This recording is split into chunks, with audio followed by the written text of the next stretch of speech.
오늘 저희 지휘 과정에도 많이 적용되고 있는 전기 히터의 이론에 대해서 공유하는 시간을 갖도록 하겠습니다. 먼저 히터 이론에 들어가기 전에 전자기 스펙트럼에 대해서 이해하는 시간을 가져볼 텐데요. 위에서 아래로 갈수록 에너지의 세기는 커지고 그리고 이제 파장은 짧아지는 그런 밀도를 보이게 되겠습니다. 먼저 이거 고등학교 때 배우셨을 것 같은데 라디오 전파가 있고요. 이 라디오 전파는 일반적으로 이제 방송, 라디오 방송이나 아니면 텔레비전 송출 이런 데 쓰이는 일반적인 라디오 전파를 말하는 게 되겠습니다. 가장 에너지가 작고 그리고 파장이 길게 되겠습니다. 그 다음으로는 이제 마이크로웨이브 전자파인데 저희가 아는 전자레인지에도 쓰이고 있는 그런 파장이죠. 그리고 레이더 또는 이제 전화기 등등에 적용되고 있는 그런 파장의 영역대가 되겠습니다. 그 다음으로는 이제 적외선인데요. 적외선은 일반적으로 따뜻함을 느낄 수 있는 태양에서 나오는 것도 적외선이고 그리고 불, 기타 우리가 쓰고 있는 이제 전열기 같은 데서 나오는 그런 파장대가 되겠습니다. 그 다음으로는 저희가 이제 눈으로 직접 볼 수 있는 가시광선 영역대가 있고요. 그리고 그 위에 영역대를 보면 울트라 바이올렛, 자외선 영역대인데 이 부분은 저희 피부로 흡수가 되는 부분이고 그리고 이쪽의 영역대가 이제 살균 작용이 가능하기 때문에 저희가 살균기나 이런 데 들어가는 튜브가 이 파장대 영역을 이용하는 게 되겠습니다. 그리고 그 다음에 위에가 이제 엑스레이인데 엑스레이는 아시다시피 이 연조직을 뚫고 나가는 그런 기능이 있어요. 그래서 이나 아니면 뼈 이런 좀 두꺼운 조직을 빼고는 엑스레이로 몸을 투시할 수 있는 기능으로 이용되는 그런 파장대가 되겠습니다. 마지막으로 에너지가 가장 세고 파장이 짧은 감마선대가 있는데 감마선대는 이제 일반적으로 의학적인 용도로 쓰이고 이거는 이제 암세포를 죽이거나 하는데 유용하게 쓰일 수가 있습니다. 아래 그림에도 있지만 뭐 우측으로 가면 감마레이 쪽으로 갈수록 파장이 짧고 에너지는 높고 그리고 주파수는 높게 되겠습니다. 왼쪽으로 가면 반대가 되겠죠. 하나씩 살펴볼게요. 라디오 웨이브는 조금 전에 말씀드렸듯이 이제 라디오 송출 이런 데 쓰이는데 이제 AM과 FM 라디오 잘 아시는 AM은 진폭 변조 그리고 FM은 주파수 변조입니다. FM파는 이제 진폭 변조 AM보다 더 많은 정보를 이제 인코딩 할 수 있기 때문에 FM 방송은 일반적으로 AM 방송보다 좀 더 선명하고 클리어하게 들리게 되겠습니다. 텔레비전도 사운드는 주파수 변조로 인코딩되고 사진은 진폭 변조로 인코딩되어서 TV에 어떤 방송을 송출할 수 있는 그런 파장대가 되겠습니다. 다음으로 이제 마이크로웨이브인데요. 전자레인지도 쓰일 수 있고 기타 레이더, 물체의 존재 및 위치를 결정하는 장치에도 쓰이게 됩니다. 그다음에 인프라레드 적외선 영역대인데 이 적외선은 용어 자체가 빨간색을 의미하고 적외선은 이제 가시광선 스펙트럼에서 빨간 부분이 있어요. 적색광보다 긴 파장을 갖는 공파범위다. 그래서 적외선은 볼 수는 없지만 피부 열로 느낄 수 있습니다. 적외선은 근적외선 그리고 중적외선이라는 말을 잘 안 쓰죠.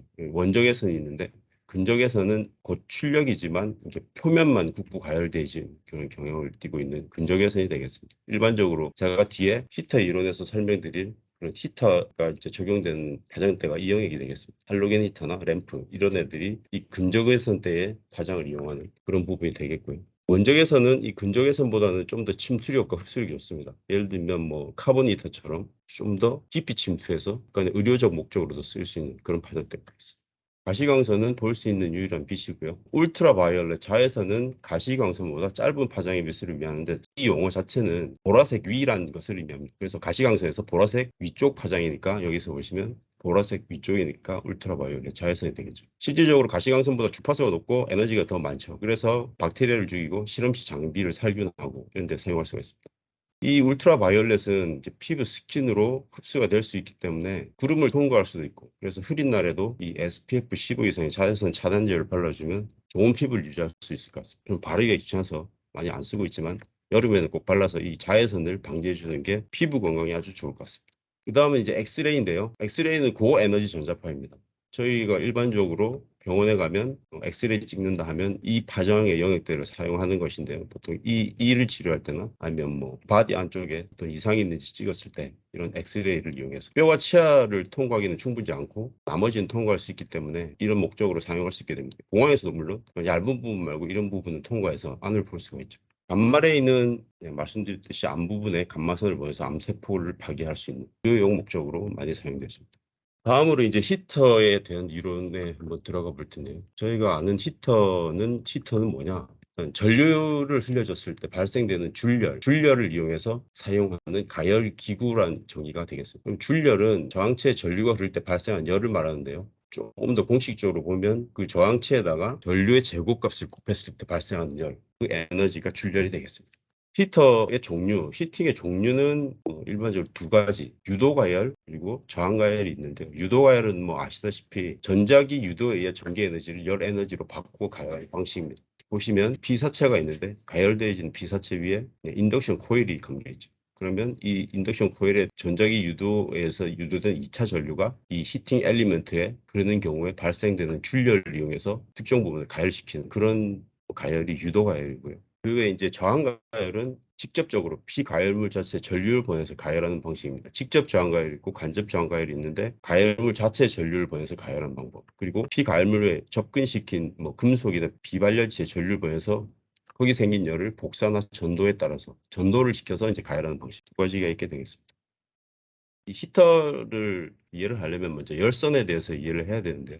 전류를 흘렸을 때 발열을 열원으로 이용할 수 있는 합금, 그것이 열선의 정의가 되겠습니다. 이 열선의 요구 조건으로 봤을 때는 일단 전기 저항률이 높아야 되겠죠. 그리고 연신 가공, 그러니까 이렇게 어느 방향이나 어느 형태로 해도 가공이 쉬운, 연신 가공이 쉬워야 제작하기 좋기 때문에 이런 것들이 요구 조건이 되겠습니다.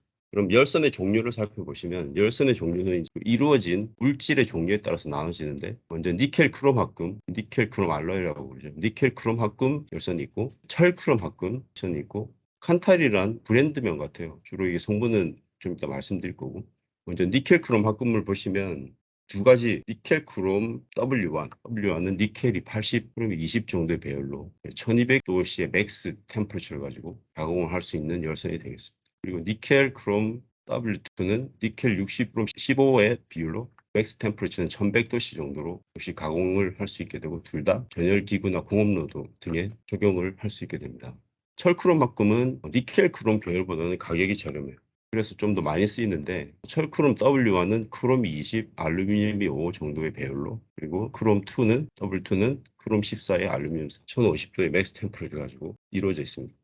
판탈이라는 것은 이제 브랜드명인데 처리 주성분이고 크롬, 알루미늄, 코발트 이런 비율로 섞여져 있습니다. 내열성이 우수하다고 나와 있고요. 그리고 맥스 템퍼처는 칸탈이 가장 높습니다. 그래서 이런 종류의 열선을 가지고 이제 히터의 특성에 따라서 이제 골라서 어떤 열선을 이제 선택해서 가공을 해서 히터를 만들게 됩니다. 먼저 시즈 히터입니다. 시즈 히터는 아주 많이 쓰이는 히터인데 시즈라는 게 영어의 이제 어떤 뜻이 덮개죠, 덮개. 그래서 이제 메탈 시저 이러면 금속 덮개인데 이제 금속 파이프를 이제 메탈 시저라고 하고 금속 파이프 내부 중심에 조금 전에 말씀드린 이 열선 중에 하나를 선택해서 열선을 삽입하고 그리고 이 메탈 시즈와 이 열선 사이에 MgO 고순도 산화 마그네슘을 충진하여서 이 절연물의 열전도를 높이고 이 열선하고 금속 파이프 사이의 온도차를 작게 해서 최대한 열선의 열이 바깥 금속 파이프 쪽에 잘 전달될 수 있도록 해서 만든 고수명의 히터의 한 종류입니다. 구조를 보시면 조금 전에 말씀드린 열선에다가 열선을 연신 가공해서 그 중간에 이제 고순도 산화 마그네슘을 충진을 시키고 나머지 조립을 하게 되는데 하나씩 살펴보시면 튜브는 인클로이 800이나 830 시리즈 아니면 서스 스테인레스 316이나 361L 시리즈를 쓰는데 이 인클로이는 번역을 해보면 니켈 합금강이라고 해요. 그래서 니켈 합금강이고 최고 사용 온도는 니켈 합금강이 높죠. 870도까지 사용할 수 있다고 하고 좀 내식성 부분에서 둘 다 좀 우수한 성질을 보이기 때문에 이런 튜브를 쓴다고 합니다. 열선은 조금 전에 설명드린 열선 중에 철크롬 말고 니켈 크롬 와이어 W1 이상을 쓴다고 하고 절연체는 MgO 그리고 이 금속 파이프와 이 단자부 중간에는 이제 세라믹 애자를 넣어서 이제 둘의 절연 상태를 유지한다고 합니다. 세라믹 애자는 를 거쳐서 있는 단자부는 그 습기 유입 방지를 위해서 엔드실 그리고 그 실리콘으로 처리를 해서 습기 유입 방지를 한다고 하네요. 측에 보시면 이렇게 아주 다양한 형태의 모양으로 가공이 가능합니다. 그래서 이런 어떤 굽어지는 부분에 있어서 약간 설계를 했을 때 밴딩 작업은 한 20에서 25알 이내로 설계를 해야 되는 그런 설계 조건도 있습니다. 뭐 히터마다 관리하는 전력 밀도가 있는데 저는 전력 밀도도 있고 이제 발열부 표면적당 소비 전력이죠. 여기서는 7와트 제곱 센티미터당 7와트 정도로 설계 기준을 이하로 맞춰서 쓰라고 추천을 합니다. 이 특징은 다양한 이제 형태로 제작이 가능하죠. 이렇게 보시는 것처럼. 그리고 내식성이 좋고 실이 잘 되어 있기 때문에 액체 속에 직접 투입해서 사용도 할 수 있습니다. 그리고 금속 표면에 직접 밀착을 해서 가열이 가능한 장점이 있죠. 저희 뭐 가까운 캔틴에 있는 가전에서 보시면 그 듀얼 오븐이 있는데 듀얼 오븐의 문을 도어를 오픈해 보시면 거기 바로 위쪽에 노출되어 있는 히터를 보실 수가 있는데 그게 이제 브로일 히터라고 그러죠. 브로일 히터에도 이것과 거의 유사한 형태의 그 히터가 노출되어 있습니다. 그게 이제 CJ 히터고요. 그리고 그 컨벡션 오븐 같은 그 콤비 오븐의 뒤쪽에 컨벡션 열풍을 불어주는 컨벡션 히터에 적용되는 것도 역시 이 CJ 히터가 되겠습니다. 다음으로는 세라믹 히터인데 이 세라믹 히터는 구조를 보시면 역시 튜브 그리고 홀더 또 와이어 터미널로 이루어져 있는데 튜브는 조금 전에는 메탈이 니켈 합금광이 튜브의 재질이었다면 이 재질은 세라믹을 미라크론이라고 하는데 세라믹을 쓰면 세라믹 히터고요. 또 이제 쿼츠 석영을 쓰면 석영관 히터가 되겠습니다. 석영관 히터라 부를 수도 있고 세라믹 히터라도 부를 수 있습니다. 재료의 종류에 따라서. 히팅 와이어는 그냥 철크롬을 쓰고요. 직경은 0.에서 0.8 정도짜리 쓴다고 합니다. 그리고 산화 피막 처리가 돼서 부식을 방지하고 이것을 잡아주는 홀더는 이제 알루미늄 재질이라고 하고 그리고 터미널이 있는데 터미널은 일반적으로 이제 스크류로 고정을 할 수도 있고 또 이제 탭 같은 걸 끼워서 이제 억지 끼워서 쓰는 단자 체결 타입도 있습니다. 설계 시 고려 사항이 한 세 가지 정도 있는데 먼저 제조를 보시면 이제 열선을 이제 감아야 되겠죠. 건선을 해서 연선을 해서 이 비발열부라고 하는 부분을 형성을 시키고 터미널이 이제 양쪽에 있으니까 용접을 두 군데 하면 그리고 열선의 피치 거리를 조정하고 나머지 이제 홀더를 끼우고 해서 조립을 완성하게 되면 나중에 이제 검사를 해서 마무리 짓게 됩니다. 한 세 가지 정도의 설계 고려 사항에 이제 전력 밀도가 있는데 전력 밀도가 높으면 열선의 온도는 높아지겠죠. 그래서 내구성이 짧아지고 또 너무 낮으면 내구성은 길어지는데 열이 잘 안 발생하기 때문에 열선 소요량이 많아서 원가가 상승하게 됩니다. 그래서 일반적으로 한 4에서 제곱센티미터당 한 4에서 6와트 정도로 관리가 되어지게 됩니다. 피치는 열선 중심 간의 거리, 건선 외경은 연선을 하고 나서 건선을 하고 나서 외경 다이아미터가 되게 되겠습니다. 석영관을 썼다면 이렇게 석영이 약간 투명한 쿼츠히터인데 이런 모습이 보여지게 되고 안에 이제 열선이 보여지는 그런 모습이고 세라믹은 약간 불투명하니까요. 한 타입으로 제조를 할 수도 있고 또 약간 원하는 모양에 따라서 이렇게 만들 수가 있습니다. 흑색, 백색 두 가지로 제조가 가능하다고 하네요. 공식적으로 보면 이제 소비 전력은 사용 온도 상에서 저항값의 전압의 제곱값이 그 소비 전력이라고 하고 그 열선에 대한 전력 밀도는 열선 직경에다가 파이 값을 곱하고 열선 길이를 곱한 거 분의 조금 전에 구한 이 소비 전력 값을 대입을 해주면 열선의 전력 밀도가 나온다고 합니다. 이 세라믹 히터도 상당히 많이 저희 지 가전에 적용되고 있고 흔하게 볼 수 있는 그 하면 할로겐 히터인데 할로겐 히터는 할로겐 사이클이라는 게 중요합니다. 근데 이거 설명하기 전에 먼저 이제 할로겐 히터의 구조에 대해서 먼저 설명을 좀 드릴게요. 할로겐 히터도 역시 튜브 그리고 필라멘트 그리고 충진재 그리고 이 필라멘트를 서포트하는 서포트 지지대 그리고 이 둘 사이 이어주는 부분이 있고 나머지 이제 단자가 있습니다. 튜브는 뭐 석영관이 이렇게 안에 보이니까 이렇게 보이게 석영관으로 하고 이 석영관을 써야 이제 할로겐 사이클에 의해서 흑화가 생기지 않기 때문에 광출력이나 색 온도가 감소가 적다고 합니다.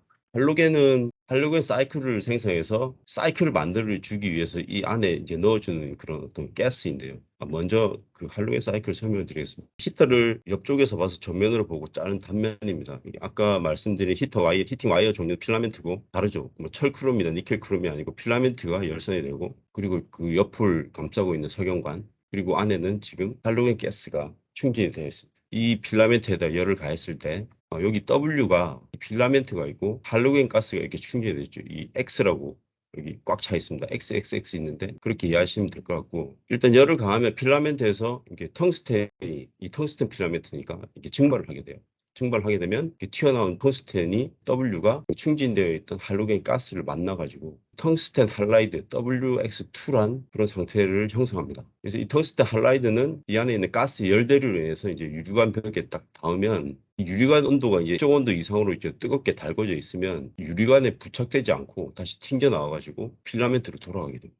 안벽의 흑화를 방지하기 위해서 이제 250도 이상 유지가 필요하고 그 텅스텐 할라이드는 굉장히 고온을 유지하게 되죠. 그럼 다시 튕겨져온 이 텅스텐 할라이드가 열대류로 필라멘트에 가깝게 접근하면 필라멘트는 아직 뜨거운 상태니까 텅스텐과 할로겐 가스로 분리가 돼서 텅스텐 다시 필라멘트로 다시 들어가서 재결합을 하게 됩니다. 그러면 다시 이제 할로겐 가스는 자유롭게 남아있겠죠. 그럼 다시 달궈진 필라멘트의 W가 튀어나오고 X를 만나 할라이드를 만들고 이런 사이클을 계속 반복하게 됩니다. 그래서 히트는 뜨거운 상태를 유지하고요. 이런 할로겐 사이클은 이제 할로겐 히터는 램프 내부에서 발생하는 메커니즘인데 이런 사이클에 의해서 이제 긴 수명과 높은 신뢰성을 갖게 됩니다. 그럼 만약에 뭐 이렇게 증발한 모든 텅스텐과 이런 가스들이 전혀 손실 없이 계속 이렇게 돌아서 다 돌아간다면 이 수명이 무한하겠죠. 근데 실제는 원래 위치로 돌아가지 못하고 일부 발생되는 그런 부분이 있습니다. 그래서 이제 필라멘트는 이제 점점 가늘어질 거고, 물론 많은 사용 시간 뒤에 결국 이제 수명이 다하게 되는 그런 메커니즘이 되겠습니다. 그래서 이제 말씀드린 이 할로겐 사이클을 형성하는 이 할로겐 충진제는 질소, 아르곤, 그리고 클립톤, 이 불활성 기체하고 미량의 할로겐 가스를 같이 혼합을 하게 돼요. 클립톤은 뭐 슈퍼맨이 보면 힘이 빠진다는 그런 물질이네요. 그리고 이 할로겐 가스는 요오드, 브롬, 염소계 화물이라고 하고, 그리고 이 램프 내부의 가스 압력이 높을수록 필라멘트의 증발을 억제해서 이제 긴 수명의 히터, 할로겐 램프를 만들 수 있다고 합니다. 서포트는 여기 보시면 이렇게 토스텐 필라멘트를 지지해주는 지대이고, 튜브는 석영관, 필라멘트는 텅스텐 선을 사용합니다. 그리고 이 중간에 연결되는 몰리브덴, 석영과 열팽창 계수가 비슷하기 때문에 쓴다고 하네요. 보시면 굉장히 이제 시각적으로 밝고 빨리 따뜻해집니다. 그리고 일반 석영관 히터, 그러니까 철크롬이나 니켈 크롬을 이용한 일반 석영 히터나 세라믹 히터보다 수명이 길죠. 하지만 이제 좀 많이 뜨거운 뒤에 바로 충격을 주게 되면 이제 램프가 깨질 우려가 좀 있어요. 이 할로겐 히터는 저희 어드벤티움에 적용되고 있는데 좋은 가시성을 보여주는 그런 히터이고, 외형은 이렇게. 그 다음은 카본 히터인데요. 카본 히터는 카본이 탄소죠, 탄소. 카본 히터라고 하기도 하고 차콜 히터라고 하기도 하고, 차콜은 숯인데, 그러니까 이 필라멘트 자체는 필라멘트가 아니고 이 히터 안에 들어가는 열선 자체는 금속 성분이 아니고 이 카본, 탄소체가 들어가게 됩니다. 그래서 그 초기에 발열응답 속도가 굉장히 높고 높은 발열 성능을 가지고 있습니다. 기존의 금속 발열선에 대비해서 한 15% 이상 고효율을 내는 발열체이고, 높은 에너지 효율과 우수한 발열 성능을 보여주죠. 그리고 금속 열선 대비 소비 전력이 10에서 20% 정도 감소하는 효과를 기대해 볼 수 있습니다. 여기 밑에 차트를 보시면 시간 대비해서 이게 초기에 초온도에 도달하는, 높은 온도에 도달하는 그런 라이징 타임도 굉장히 짧고, 그리고 도달했을 때 높은 발열 성능을 유지하는 것도 카보니트의 장점입니다. 그리고 카본이니까 숯이 이렇게 좀 이렇게 열이 오랫동안 지속되지 않습니다. 그래서 온오프를, 오프 기간을 좀 많이 해도 이 뜨거운 어떤 열적 에너지를 충분히 가지고 있기 때문에 타임이 상대적으로 좀 많아도 동일한 에너지를 가질 수 있고, 그래서 이제 소비 전류를 기존 금속 발열선 대비 한 10에서 20% 정도 세이브하게 되는 그런 효과가 있습니다. 뭐 원적 외선을 방사하기 때문에 원적 외선 방사율이 90% 이상이고 최대 이제 80배 이상의 체내 침투력, 그래서 이게 세포를 활성화하고 미세혈관을 확장하고 혈액순환을 개선하는, 일반적으로 한의원이나 이런 데 쓰이고 있는 그런 어떤 치료기기가 이 카본 이렇게 차쿠리타를 적용한 그런 기계가 되겠습니다. 침투력이 좋죠. 이렇게 모세혈관까지 잘 닿을 수 있고. 네, 외형은 이렇게 안에 이제 탄소 발열체가 들어가 있고, 지금까지 히터에 대해서 살펴봤는데 석영관과 세라믹 기타는 관의 그 재질만 다르지, 하지만 좀 가격이 저렴합니다. 가격. 하지만 전기 사용이 많고, 할로겐은 수명이 길고 가격도 저렴한데 좀 램프가 잘 파손될 수 있는, 충격에 다소 약한 그런 좀 단점이 있고요. 카본은 즉시 발열도 가능하고 또 전기 요금도 많이 세이브할 수 있고 침투력도 좋은 대신에 발열재 자체가 약간의 고가입니다. 요새는 좀 많이 싸졌다고 하는데 그런 차이가 있고, 준비된 부분은 여기까지인데 마치도록 하겠습니다. 감사합니다.